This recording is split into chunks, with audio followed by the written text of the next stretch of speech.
because of the change in time. Next week, inshallah, Thursday, the dua comment is going to be about 6:35. So the dua comment is going to be put off about 5 minutes or so, and as we go, it's going to be like 6:36 until maybe 7 o'clock or more.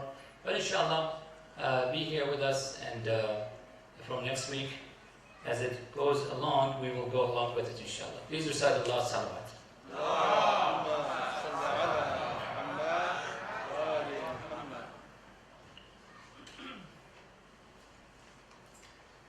أعوذ بالله من الشيطان الرجيم. بسم الله الرحمن الرحيم.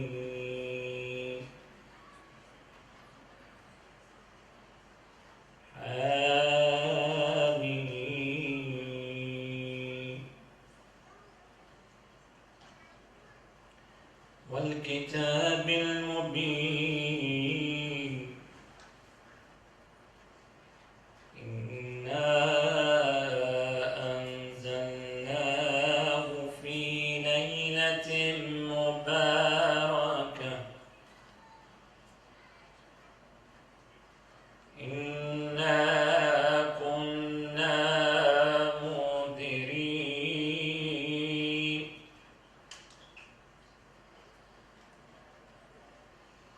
فيها يفرق كل أمر حكيم.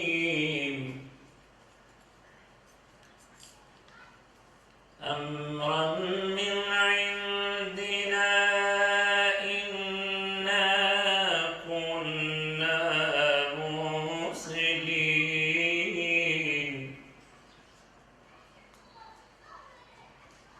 رحمة من ربك إنه هو السميع العليم. رب السماوات والأرض وما بينهما إن كنتم موقنين.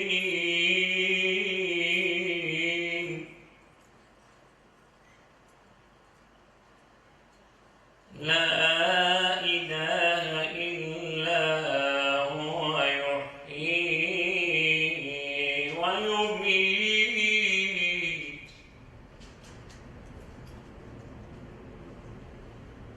ربكم ورب آبائكم الأولين.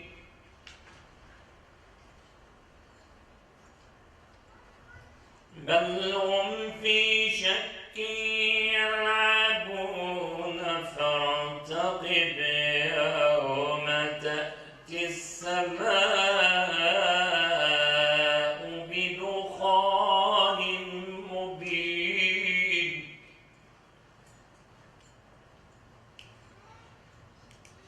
يغشى الناس هذا عذاب أليم.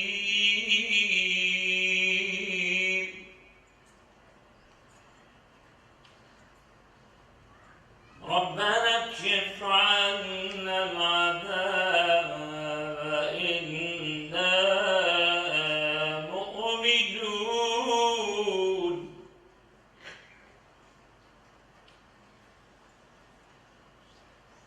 أنى لهم الذكرى وقد جاءهم رسول مبين.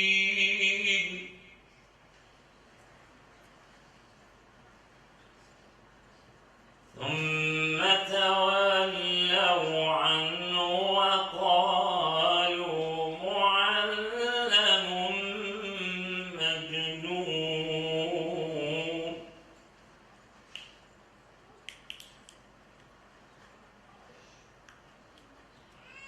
إنا كاشف العذاب قليلا إنكم عائدون.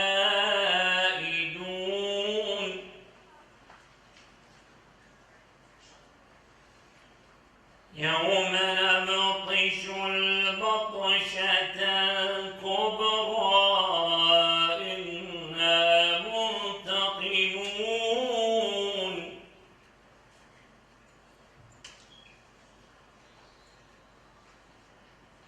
ولقد فتنا قبلهم قوم فرعون وجاءهم رسول كريم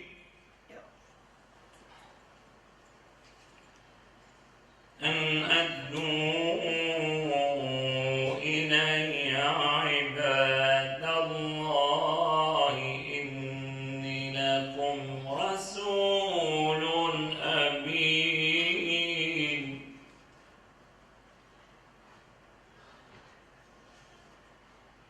وألا تعالوا وألا تعالوا على الله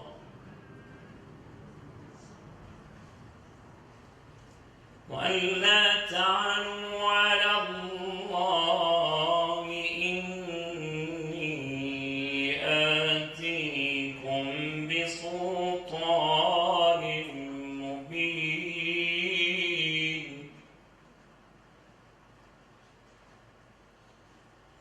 وإني عذت بربي وربكم أن ترجمون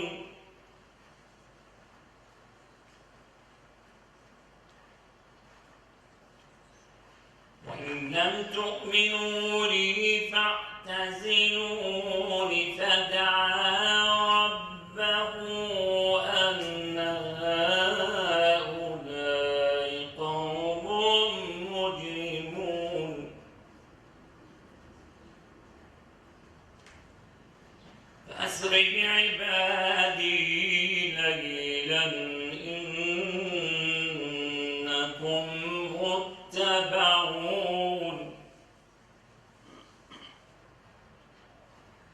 واترك البحر رهوا إنهم جند مغرقون كم تركوا من جنات وعيون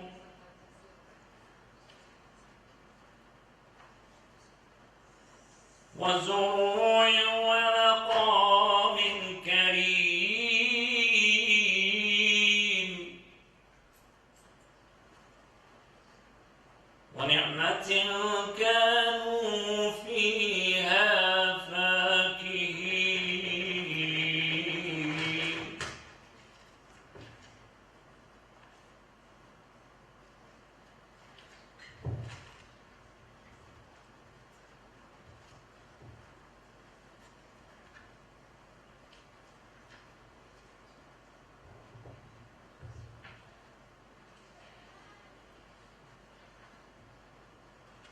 رحم الله من أعاد الفاتحة مع الصلوات.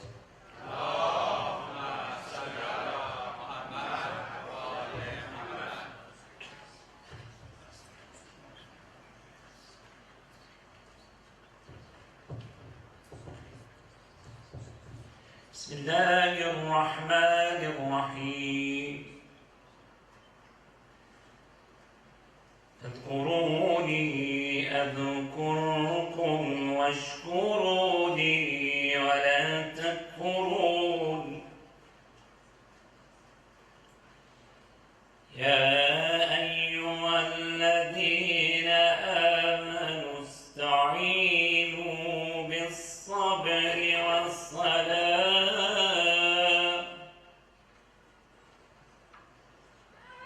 إن الله مع الصابرين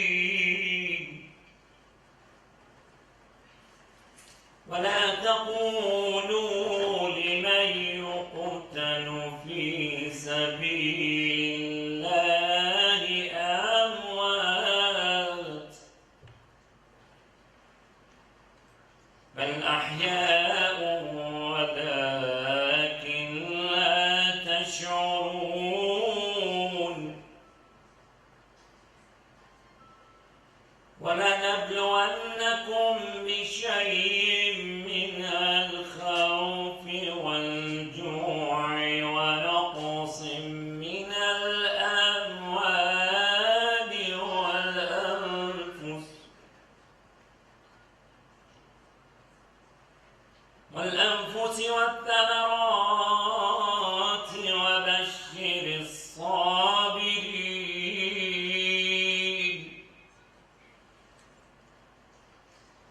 الذين إذا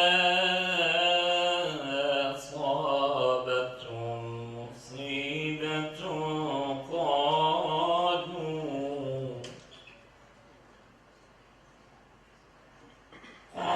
قالوا إنا لله وإنا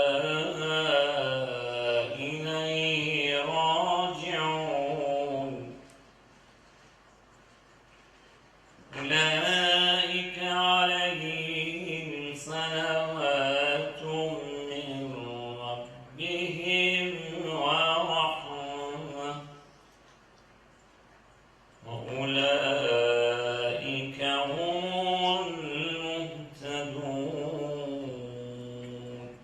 صدق الله العلي العظيم الفاتحة مع الصلوات اللهم صل على محمد وآل محمد. أحسنت.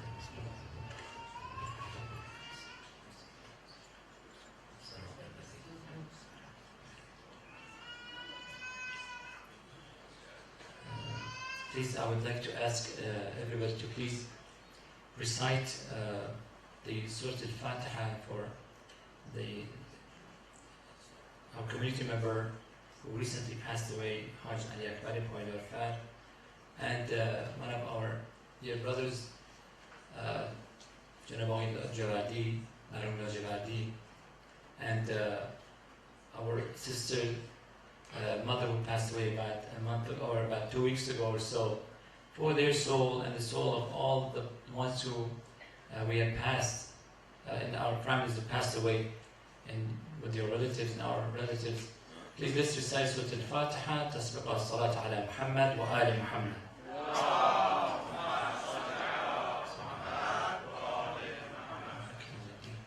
إياك نعبد وإياك نستعين اهدنا الصراط المستقيم صراط الذين أنعمت عليهم غير المغضوب عليهم ولا الضالين.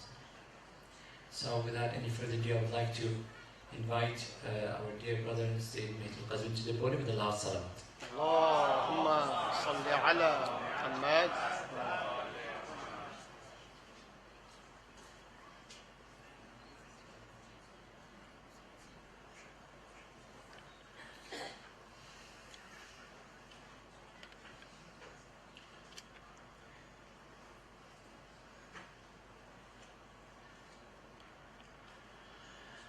السلام عليكم ورحمة الله وبركاته.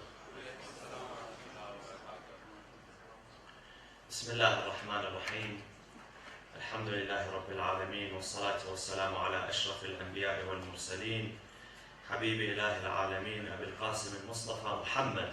اللهم صل على محمد وآل محمد. وعلى أهل بيته الطيبين الطاهرين المعصومين المنتجبين. أعوذ بالله من الشيطان الرجيم. بسم الله الرحمن الرحيم. إن الله اشترى من المؤمنين أنفسهم وأموالهم بأن لهم الجنة يقاتلون في سبيل الله فيقتلون ويقتلون وعدا عليه حقا في التوراة والإنجيل والقرآن. صدق الله العلي العظيم وصلوا على محمد وآل محمد.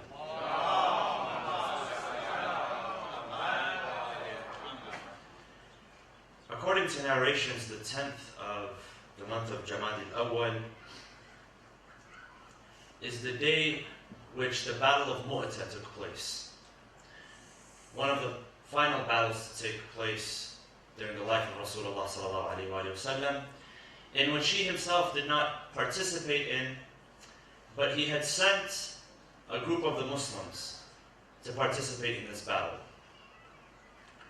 And at the head of this group were a number of companions who the Prophet had placed in charge. Among them was his own cousin, Ja'far ibn Abi Talib, the brother of Imam Ali alayhi salam. So who was Ja'far? Ja'far was one of the three brothers of Imam Ali alayhi salam, along with Talib and Aqil Talib being the oldest one. And in age, he was older than Imam Ali by about 10 years. So, when the revelation was sent to the Prophet Muhammad ﷺ, Ja'far was around the age of about 20. And he was among the first people to accept Islam. What we know about Abu Talib is that Abu Talib, although he was a very wealthy man, he spent most of what he had, or virtually everything that he had, in the cause of Islam. And because of that, he paid a price. Because he was willing to defend the Prophet, Abu Talib paid a price. And that price is that he was excommunicated from the community in Mecca. And the Muslims, in the last few years that they lived in Mecca, had to live in an area by the name of Sha'b Abi Talib. It was a ravine, an area, sort of like a valley, that land was owned by Abu Talib. And there were sanctions on them. Food was very limited. Supplies were very limited.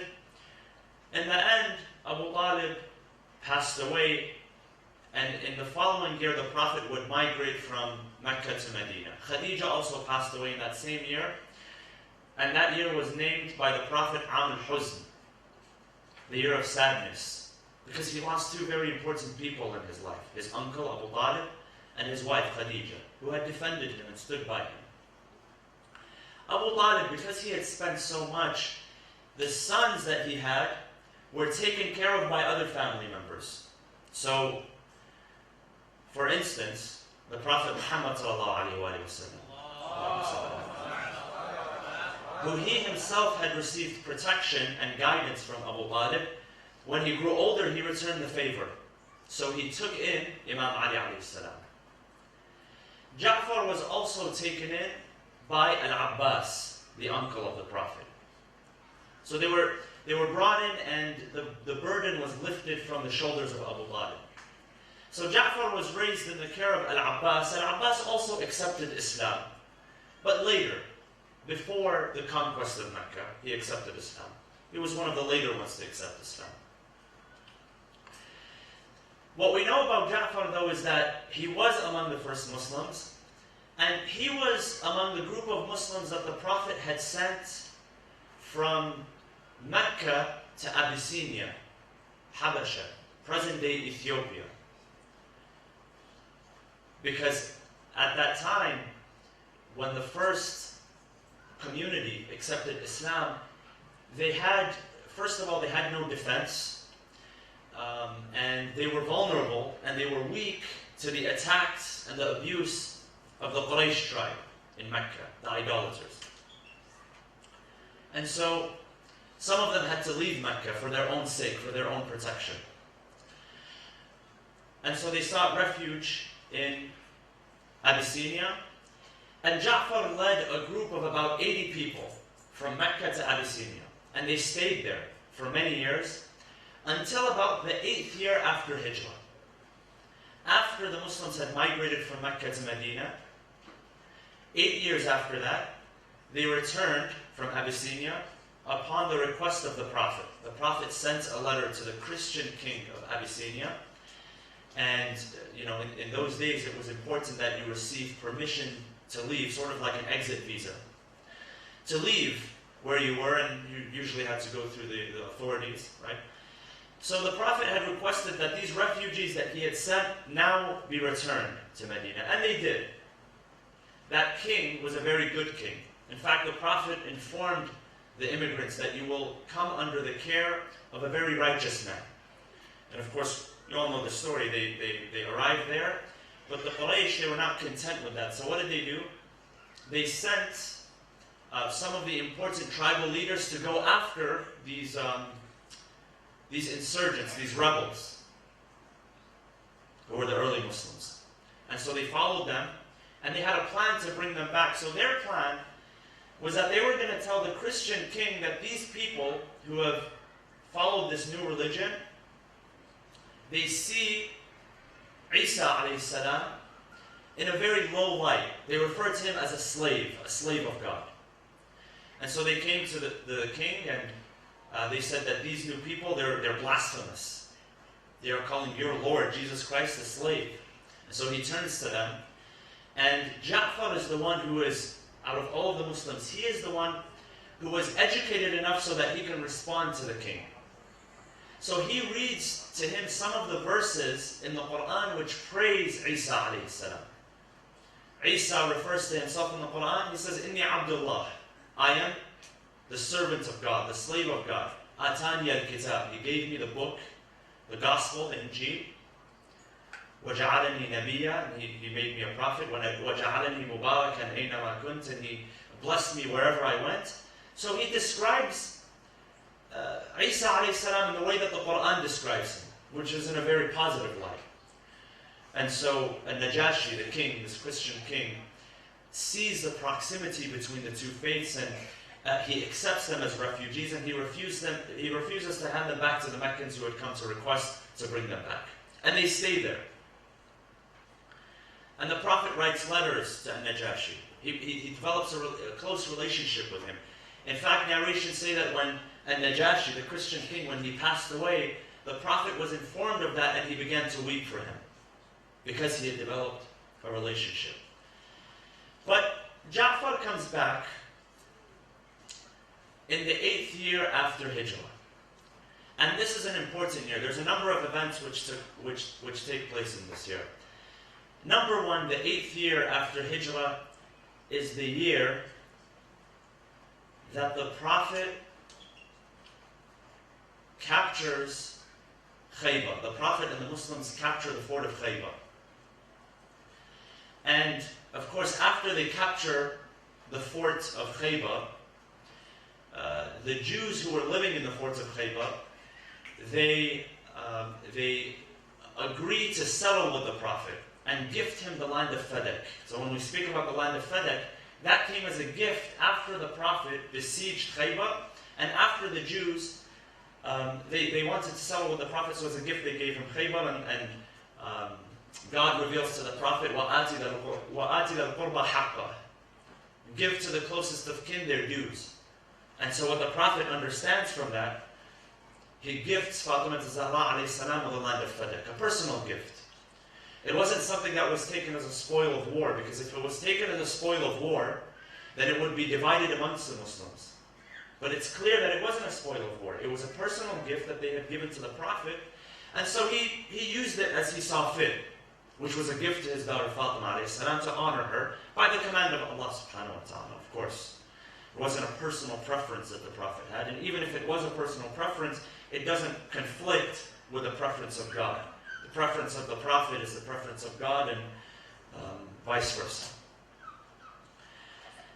So, Khaybar happens. As soon as that ends, in that very same moment, as soon as it ends, and this is a great victory, because the Muslims besieged Khaybar, and finally it lifted the burden, because the people of Khaybar at that time were conspiring with the Jews that were in Medina to go against the Muslims, the Prophet and the Muslims. So it was like a burden was lifted from their shoulders. So the Prophet was victorious. He was satisfied by this. As soon as that was finished, as soon as that event ended, Ja'far and the Muhajirin, they came back. They came back, they arrived to Medina, and it's interesting because the narrations, they go into detail as to how happy and how ecstatic and enthusiastic the Prophet was when he saw his cousin, Ja'far. It said that the Prophet stood up and he took 12 steps towards Ja'far. Narrated in detail. 12 steps he took towards Ja'far, and he embraced him after not seeing him for such a long time. And then he turned to the Muslims and he said, I don't know which pleases me more, the conquest of Khaybar or the arrival of Ja'far. This is how much he was missing him. So what happened soon after that was the Battle of Mu'tah. Now, why did the Battle of Mu'tah happen? Where was Mu'tah? What is the context behind this? Mu'tah is a city which is now It's in northern Arabia, but now it is in Jordan, the country of Jordan. So southern Jordan, northern Arabia. And at that time, that area was ruled by the Byzantines. And the Byzantines, they had allies, which were in the north of Arabia, who were Arab Christians. Now these Arab Christians, they were not very friendly to the Arab Muslims. And it was, there was always a sort of tension between the two. And that was the sort of buffer area between the Islamic Empire and the Byzantine Empire. And if you can imagine the surrounding empires, here in the center, you have the Islamic Empire.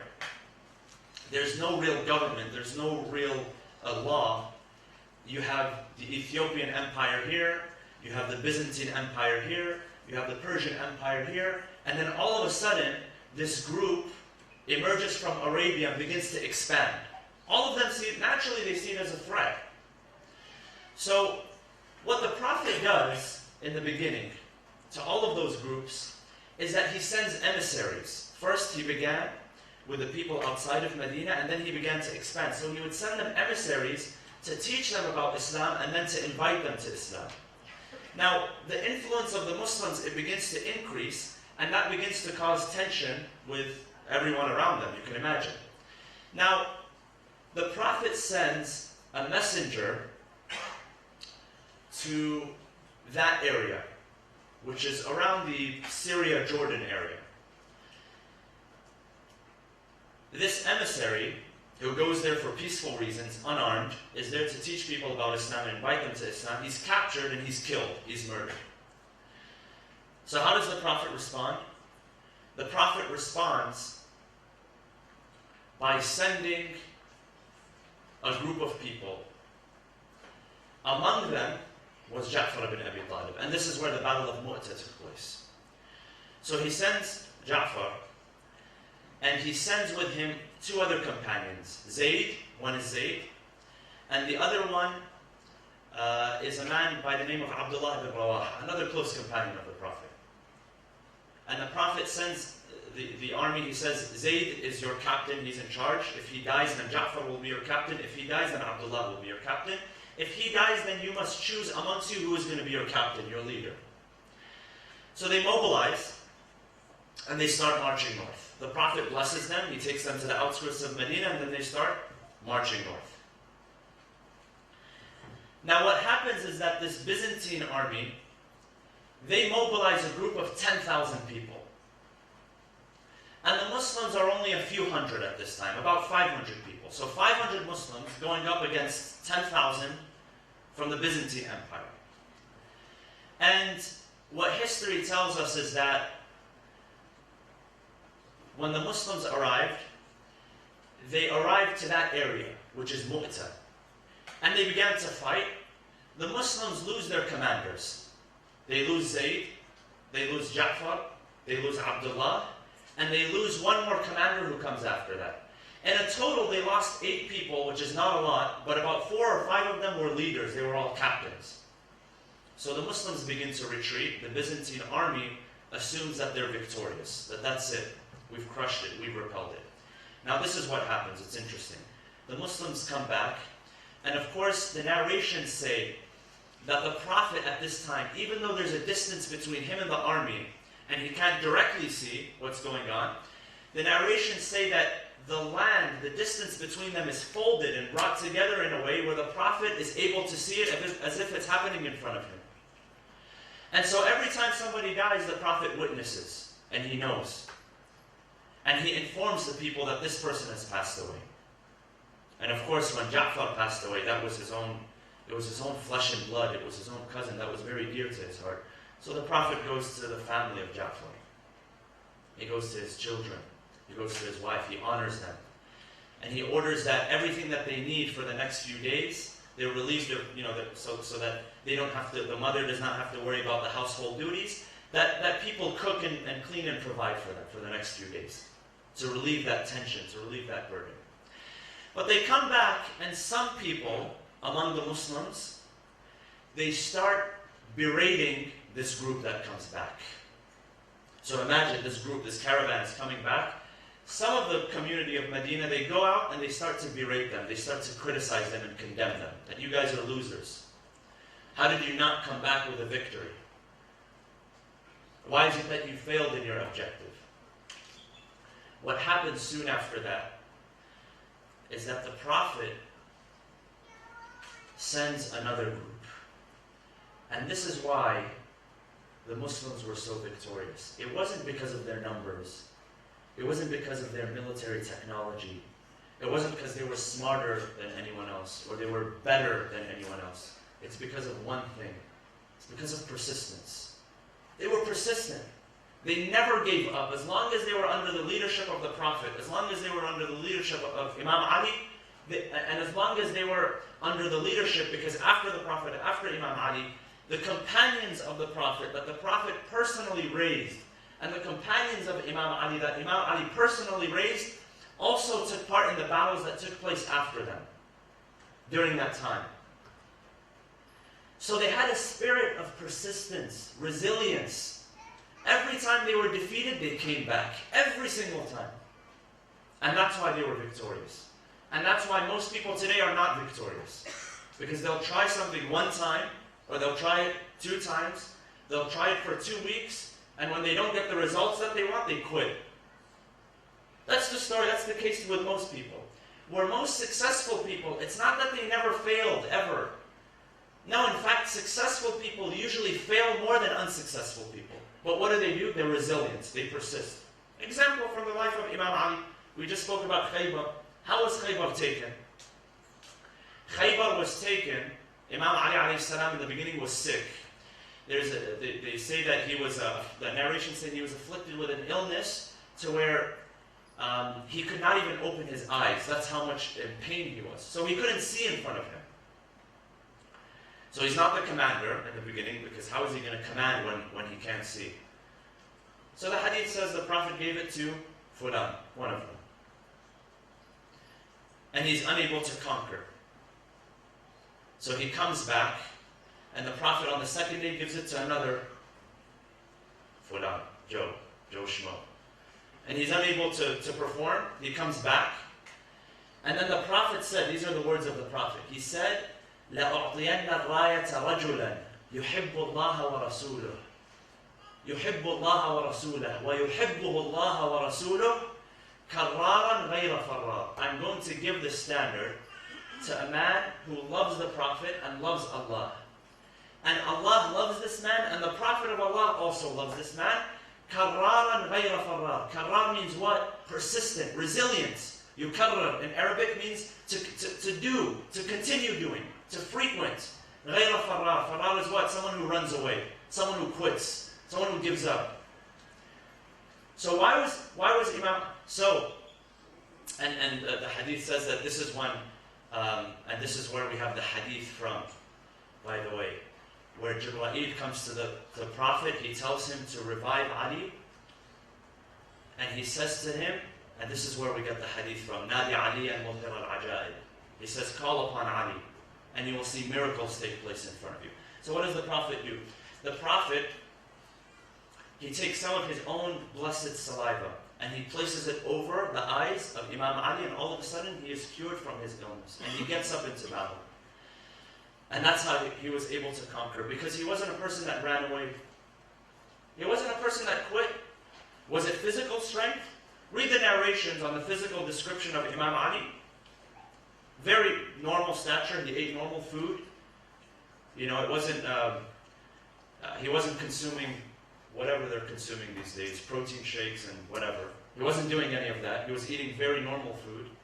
Bread and yogurt and salt and, you know, just whatever he could find. Whatever there was for him. And it wasn't like they had, you know, a gym back then where you can work out and build yourself before going into battle. There was no training ground or anything like that. It was his persistence. He was persistent. He didn't quit. He never gave up. He continued until he got what he wanted. You know, there's a story. It says that there was one of the most successful insurance salesmen in the United States in the mid-1850s, H.U. Darby. How did he become so successful? it says that he accompanied his uncle one day, and the mid-1800s is where you had the gold rush in the United States, here in California and the Midwest and the western areas, the gold rush. And so he accompanied his uncle from the East Coast, where they were in Maryland. They came to Colorado. And his uncle found a mine, and he found some gold. So he invested money into equipment. He invested money into manpower. He purchased that pitch of land so that he can start digging in order to get the gold. So he starts digging. He has it all planned out, and they begin to bring out those. If you've seen those cars full of, they used to build underground little tunnels and cars full of the coal, and they have to sift out the gold, right? So he realizes that I'm going to be a millionaire very soon. He can envision that, right? I know that I'm going to be a millionaire. So he begins to dig, and he actually does the work. Now, most people have a big, big vision, but when they realize how much work they actually have to do, they give up. After a week or 2 weeks, most people don't have the intestinal fortitude to continue when they set goals for themselves. So he begins to pull some out, and then all of a sudden it stops. He finds some gold, but not what he had expected. He's not persistent, and he gives up. He quits. So what does he do? He sells the equipment. True story. He sells the equipment for a much less price than he bought it for, because now it's used. He sells it to a junk man. And he gives up on those plans, and he gives up that piece of land that he had for a meager amount of money.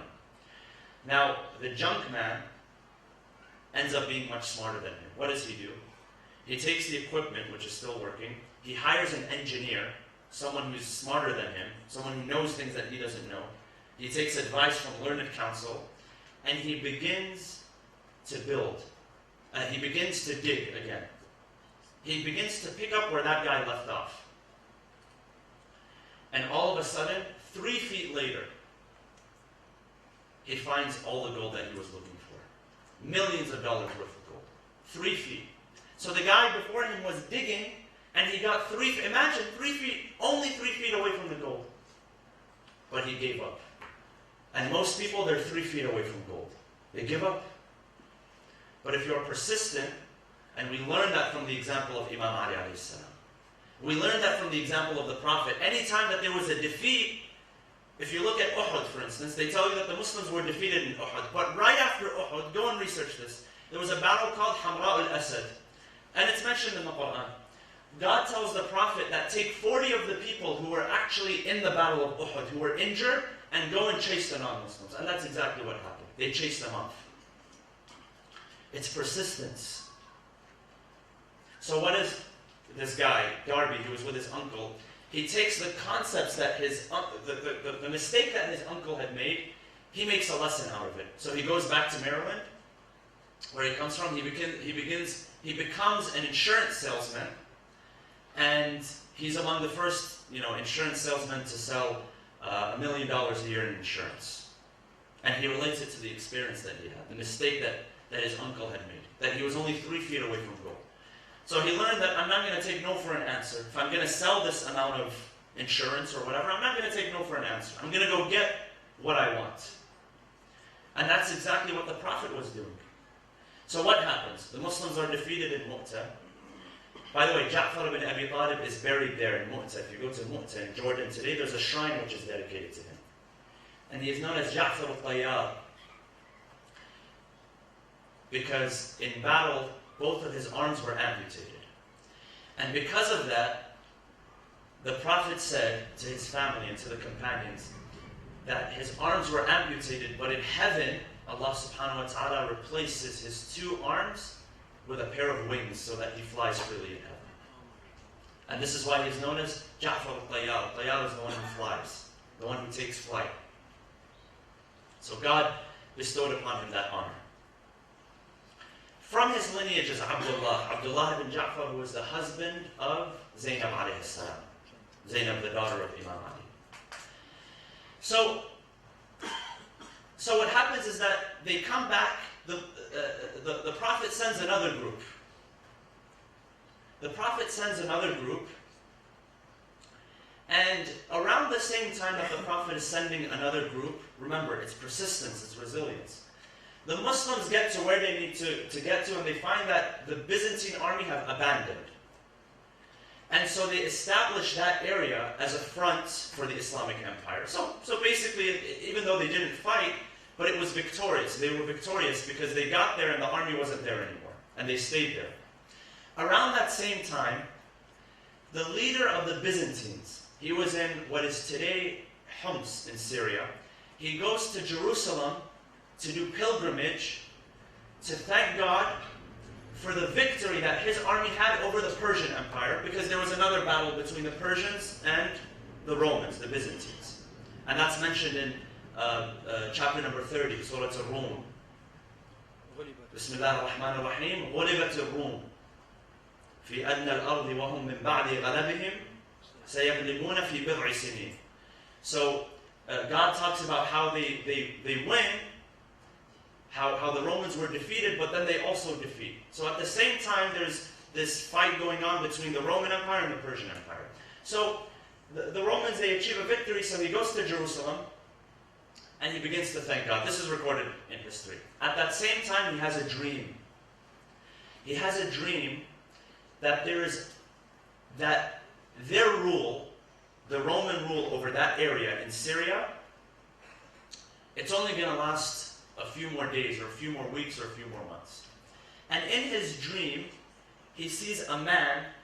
When he wakes up, he begins to ask about the descriptions of that man. He begins to describe what he saw in that dream. So they bring to him an Arab Bedouin man who describes to him the Prophet. He says that there is a man who has risen in Arabia. This is what he claims. And this is him.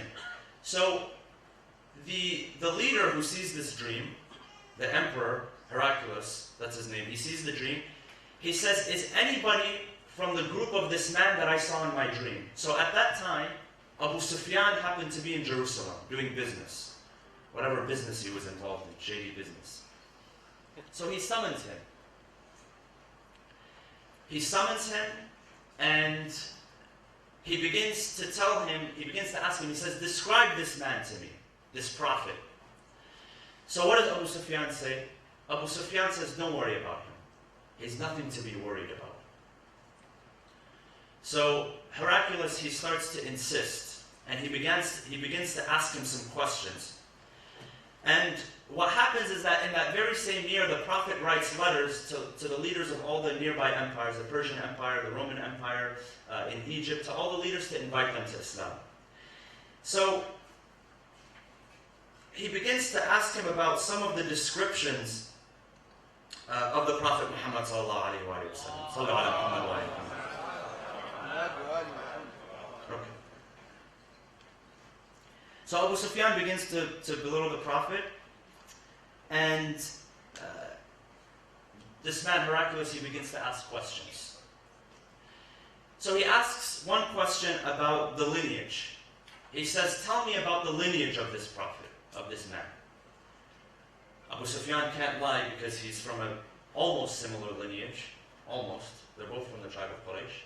But Abu Sufyan tells him that he's from a noble lineage. So the man says that, I asked you about his lineage, you said that he's from a noble lineage. So that's one thing. Number one, he's from a noble lineage. And he says, you told me, he says to Abu Sufyan, you told me that his lineage is the best and the purest from amongst you. And the Prophet was known to have been from a very pure lineage, tracing his lineage back to Ismail, to Ibrahim, and the prophets in between, an infallible lineage. And he says, this is what he says. He says, God does not choose any man to be a prophet. God chooses from the purest of people to represent him. So this man is this leader, he's revealing the signs on his own based on what Abu Sufyan said to him, even though Abu Sufyan said to him, don't take Muhammad very seriously. Sallu ala Muhammad wa ala Muhammad. And then he says, I asked you the following, that did this man make his claim because something was taken away from him, because he was a ruler, he had authority, he had sovereignty, and it was taken away from him? And you said no. He wasn't claiming to be a prophet because of some authority that was taken away from him, some sovereignty that was taken away from him. In fact, he was not a man of much influence. He did not own anything. So he has nothing to gain from claiming to be a prophet. And then he said the following. He said, I asked you about his followers, and you said his followers are from the disenfranchised and oppressed people. And he says that usually, he's continuing this conversation. He says, when you look at all of the prophets, usually their followers are the people who are oppressed and disenfranchised. So basically what he's saying is that this man that you're telling me not to worry about, he has all the signs of the prophethood. He has pure lineage. He has no reason to lie. His followers are the oppressed and the disenfranchised. And then he says the following. He ends his claim, and then he says, even so is the sweetness of faith. Once it has entered the heart, it does not depart away. So in this way, he's sort of proclaiming his faith. Now this is where scholars sort of differ, is that did this person actually accept Islam or not? Some say he did, some say he did not. But what we know is that he gathered a group of people in front of him, his advisors, his leaders, once he left Jerusalem and he went back. And he tells them the descriptions of the Prophet, and he tells them, his little council, to pledge allegiance to the Prophet. And none of them refused. None of them wanted to do so. Instead, what they did was they bowed down to him. So he saw the type of people that he was dealing with, and historians say that he kept his convictions to himself. What was in his heart, he kept it to himself. So, in the end, what happens is that this prophecy, this dream that he sees actually comes true because Islam extends into that area. It extends into that era. But what we learn is that it extended into that area for a number of reasons. Number one, the Prophet was a man of vision. The Prophet already knew that the Muslims were going to be victorious, even if there was going to be a setback. Even if he was going to lose some of his companions, some of the leaders of his community. The Prophet was a man of vision, and people bought into his vision. When you find a leader, a person who has vision, usually there are followers that will buy into their vision. Even if they know that there's setbacks and failures on the way. And number two, the Muslims persisted. They were persistent. They were not the most educated people. They were not the most talented. In fact, many of them were illiterate, did not know how to read and write. When the non-Muslims were captured at Badr, in order to be freed, the Prophet made a deal with them. He said, if each one of you would teach 10 Muslims how to read and write, you have purchased your freedom. So many of the Muslims were illiterate. They were from the lower classes. They were the disenfranchised. They were the oppressed. They were not the wealthiest of people. They were not the most genius of people. But what they had, and this is what they were taught from the Prophet, was resilience, persistence, stickability. They did not quit. They never gave up. And today, in today's world, anytime you want to accomplish something great with your life, you have to understand that there's going to be obstacles on the way. But what causes your success is persistence. People develop a habit of quitting easily. Right now we're in March. If you go to January, especially January 1st, the gym is full. Everybody's there on a New Year's resolution. But how many people remain? And most of these fitness centers, how do they make their money? Not off the people who are actually showing up. It's from the people that aren't showing up. That haven't showed up in 6 months or a year, and they're paying a membership. Included in that as well. So persistence. This is what the Prophet taught us. Never quit. If you have a vision, never quit. Never give up. And that's what causes your success. We ask Allah subhanahu wa ta'ala to grant us His mercy and His blessings in this holy month. I'll just end with the announcement. Please remember, due to daylight savings time, that the timings will change next week, Thursday and Friday. Friday, prayer will begin at 1 p.m. And the Thursday night program, we will begin 35 minutes before the official Maghrib time. So for those of you who have the official prayer times, please consult that. And on Saturday, March 18th, we will be celebrating the birth of Lady Fatima al-Zahra alayhi salam. That will be Saturday, March 18th, beginning at 7 p.m. inshallah. Bismillah ar-Rahman ar-Rahim. اللهم اغفر للمؤمنين والمؤمنات والمسلمين والمسلمات الأحياء منهم والأموات تابع بيننا وبينهم بالخيرات إنك مجيب الدعوات إنك قاضي الحاجات إنك على كل شيء قدير برحمتك يا أرحم الراحمين وصلى الله وسلم على سيدنا محمد وعلى أهل بيته الطيبين الطاهرين.